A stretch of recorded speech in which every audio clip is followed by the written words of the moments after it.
Okay, we've done actually kinematics in A Maths, and DE is very similar in that sense. You have things like a y, dy dx, and maybe d square y dx squared. Yes, you can go up and down the stories using different operations. Yes, to go say this way, you need a ddx operator, right? And then to go up, you will need integration with respect to x. Okay, 1a is by parts. For 1b, you just need to divide by x on both sides.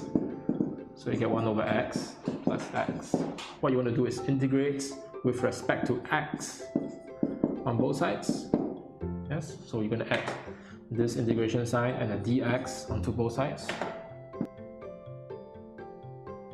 And what actually happens is that this dx actually cancels, and then you just be integrating with respect to y, and that will give you a y. Yeah.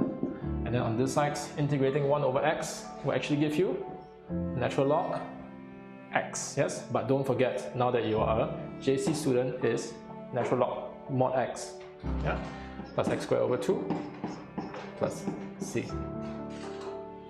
Okay, that will be 1b. So some questions that students might have is that, is it okay to leave the answer with a modular sign? If I give you something like mod x, this means that x could be, what's inside could be this or it could be this. Then is it okay if I leave my answer here to be like a bit ambiguous? I don't know whether x is positive or negative. It turns out this is okay. Why is this okay? Because remember that this is a general solution. Yes? For a general solution, that is fine. Why is a general solution fine? Because, okay, let me just very quickly explain something that we already know, but I just want to go through this again. Okay. Say if you have something like 2x, right, and then you do a ddx, you're going to get 2, yes? But the reverse operation is not quite the same. If you integrate with respect to x, you're going to get 2x, but you could also get 2x plus 1, 2x plus 2, right, and actually so on and so forth.